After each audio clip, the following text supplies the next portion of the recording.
Oh apa ini? Kok pintu kamar 2B-nya terkunci? Maka aku tuh mau buang kalau ada segala bangkai dalam kamar ini. Nggak tahan, aku lagi makan ada bau busuk. Kalian pernah dengar cerita tentang pekerja yang tiba-tiba resign setelah mengalami kejadian mengerikan di tengah hutan? Ini bukan sekedar cerita biasa guys. Ini kisah nyata yang dialami langsung oleh seorang pemuda bernama Jelau. Semua berawal dari satu masa kelam yang mengubah hidupnya selamanya. Jangan lupa klik tombol subscribe dan nyalakan lonceng notifikasinya biar nggak ketinggalan video terbaru. Jangan lihat ke belakang, jangan dengarkan sendirian. Ini bukan sekedar cerita, ini safety stories.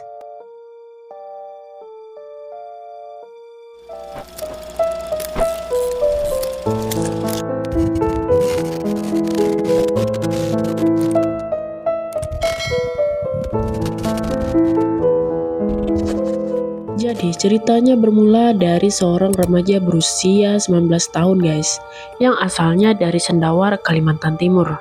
Remaja ini bernama Jelau guys. Nah, Jelau ini baru saja lulus SMA. Dia anak pertama dari dua bersaudara guys.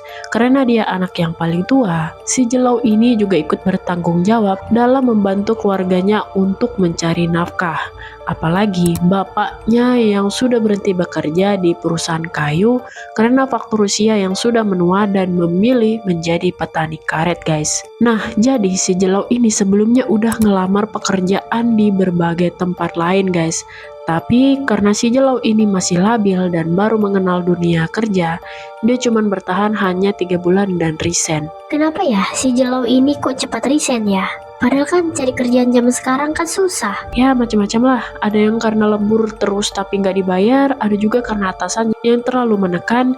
Akhirnya si Jelau ini cuman bertahan 3 bulan aja guys. Nah suatu hari di akhir Maret tahun 2015, tiba-tiba ada teman bapaknya datang ke rumahnya si Jelau. Namanya Pak Bayung. Pak Bayung ini bekerja di perusahaan kayu yang terletak di pedalaman Kalimantan Timur guys. Setelah Pak Bayung dan bapaknya Jelau cukup lama mengobrol, akhirnya si Jelau ditawari posisi sebagai sopir divisi schooling. Nah, karena si Jelau berpikir ini adalah kesempatan besar untuk bisa membantu orang tuanya, akhirnya si Jelau ini menerima tawaran pekerjaan dari Pak Bayung tanpa berpikir panjang guys. Lalu di awal April 2015, Jelau dan Pak Bayung bersama rekannya yang bernama Pak Luham berangkat ke tempat kerja barunya si Jelau guys, pakai mobil Triton. Nah, saat menuju ke perusahaan kayu yang letaknya di tengah hutan, sepanjang jalan itu hujan terus guys. Ditambah lagi jalannya berlumpur dan itu bikin perjalanan mereka tambah lama dan seharusnya nyampe cuman 8 jam, ini sampai 10 jam perjalanan guys. Dan akhirnya mereka sudah sampai di lokasi di jam 11:15 malam guys. Setelah itu, Jelau diajak oleh Pak Bayung ke mes supervisor. Tapi karena si Jelau ini tipikal orang yang malu bertanya di mana letak kamar mesnya, akhirnya dia carilah kamar mes sendiri.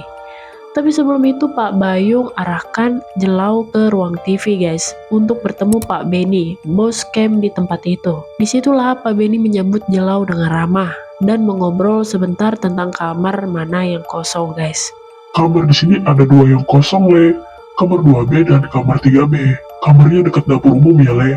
Begitulah kata Pak Beni guys, Oh iya, Pak. Saya pilih kamar 3B aja ya. kata si Jelau. Lalu Pak Beni ini serahkan kunci kamar 3B ke si Jelau. Habis itu, Jelau pindahkan barang-barang dari mobil Triton ke kamar 3B tadi guys. Nah, pas lagi jalan menuju ke kamar 3B, si Jelau ini ngelewati kamar 4B dengan lampu yang seadanya. Ya agak remang-remang lah. Dan di sana dia disapa sama seseorang bapak parubaya, pakai singlet putih kekuningan dan celana pendek hitam yang lagi duduk di kursi rotan di depan kamar 4B guys. Cari siapa, Le? Kata bapak parubaya ini tadi. Saya Jelau, karyawan baru, Pak De. Rencananya besok sudah mulai kerja di tempat ini. Kata si Jelau dengan sopan. Lalu bapak itu nggak sahut lagi guys. Dia cuma mengangguk kepala dan tersenyum. Nah, karena si Jelau ini udah kecapean banget, akhirnya Jelau dengan cepat ke kamar 3B untuk istirahat guys. Saking capeknya karena perjalanan tadi, si Jelau sampai lupa ganti baju guys. Nah, sesi ini yang paling seram. Jadi sekitar jam 3:45 subuh, Jelau terbangun karena dia dengar suara yang gemeretak dari kamar 2B yang katanya kamar itu kosong guys. Bukannya kamar 2B itu kosong ya? Suara apa ya itu? Kata Jelau yang lagi bingung guys. Gak lama setelah itu ada bau anyir yang menyengat masuk ke dalam kamarnya. Baunya seperti darah yang sudah mengering bercampur sesuatu yang busuk guys. Ah, bau apa ini? Bau banget. Mungkin ada bangkai tikus kali ya. Besok aja dah aku cari baunya. Mending saya tidur dulu lah. Ngantuk banget aku. Ya ampun, si Jelau malah negur lagi aroma busuk itu guys. Setahu saya ya guys ya, kalau di Kalimantan, kalau ada bau yang enggak jelas itu nggak boleh ditegur guys. Pamali kata orang tua dulu. Nah setelah si Jelau bilang begitu, aroma bau busuk itu malah makin menyengat guys. Tuh kan, aku juga bilang apa, nggak boleh ditegur guys, malah makin nggak jelas kan aromanya. Terbangunlah si Jelau ini guys, karena nggak tahan sama bau busuknya yang makin menjadi-jadi. Akhirnya si Jelau ini cepat-cepat buka jendela biar udara segar masuk ke kamarnya guys. Nah barulah si Jelau ini bisa kembali tidur, tapi dengan rasa yang sedikit takut dan was-was. Gak terasa 2 minggu pun berlalu, si Jelau ini sudah mulai terbiasa sama pekerjaannya sebagai sopir, dan seniornya juga ramah sama si Jelau. Mungkin karena mereka mengenal bapaknya yang dulu bekerja di sini hampir 25 tahun lamanya. Lalu malamnya, pada jam 11:10, Jelau ini baru pulang kerja guys. Dia langsung mandi dan makan roti di kamar. Nah, pas saat Jelau lagi makan roti, lagi-lagi suara gemeretak dari kamar 2B ini yang letaknya di sebelah kamarnya. Krek, krek, krek. Tak lama, bau anyir busuk itu ada lagi guys. Tapi kali ini baunya jauh lebih kuat. Dakduk lah jantung si Jelau ini saking takutnya guys. Sebenarnya dia ini udah mulai curiga. Kayaknya ada sesuatu yang gak beres di kamar ini guys. Karena si Jelau ini penasaran, kenapa bau anyir ini kok hampir tiap malam guys. Akhirnya si Jelau ini memberanikan diri untuk mengecek ke kamar 2B dengan cahaya seadanya dari senter HP Nokia jadulnya ini guys. Nah pas sudah di depan kamar 2B ini, karena pintu ini terkunci rapat, si Jelau ini mencoba mengintip dari celah pintu kamar 2B ini guys. Setelah Jelau ini melihat seluruh dalam kamar 2B dari celah lubang pintu itu, Jelau nggak menemukan apa-apa guys. Bau apa ini? Kok pintu kamar 2B-nya terkunci? Maka aku tuh mau buang kalau ada segala bangkai dalam kamar ini. Gak tahan aku lagi makan ada bau busuk. Kata Jelau yang lagi jengkel guys.